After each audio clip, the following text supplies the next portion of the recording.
Now, they've been accused of overcharging the government tens of millions of pounds for electronic tagging contracts.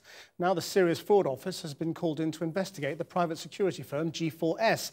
And it's not just a financial issue. This programme has spoken to a Nottingham man whose wife was murdered by a criminal who had managed to remove an electronic tag.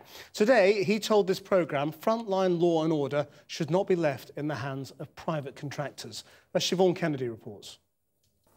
Victor Bates has first-hand experience of the system used in Britain to tag offenders. In 2003, armed robbers broke into his jewellery store in Nottingham. His wife Marion was shot dead. One of the men convicted of her murder had removed his tag, and the company that should have been monitoring him had failed to notice.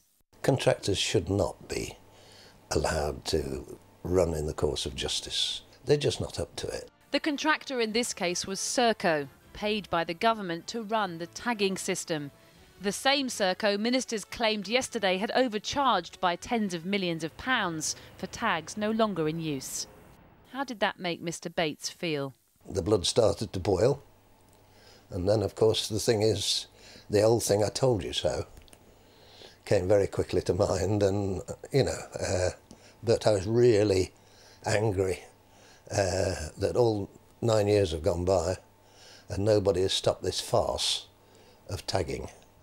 Serco isn't alone. G4S, that made its name by botching the security for the London Olympics, faces the same charges.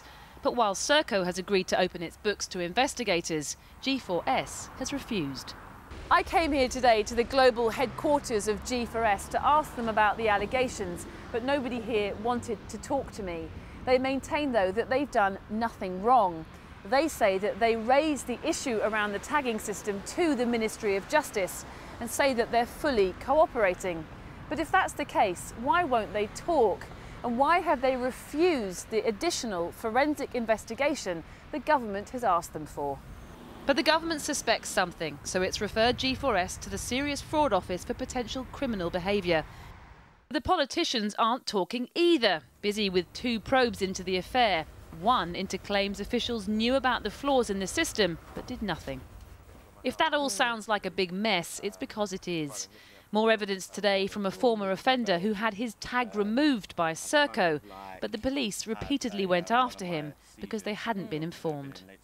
They were trying to nick me for breaching my bail tag, and I said to them, look, I don't have a tag or nothing, and they said to me, where's the tag now? I was like, Serco got it, and they didn't communicate with the Serco people. In that case, was it Serco that hadn't told the police that you were off the tag, do you think? I think it's because they was not communicating that well. Them two wasn't, like the police and the Serco, including the court, was not sorting it all out, and it took them a week just to find out I wasn't on curfew no more.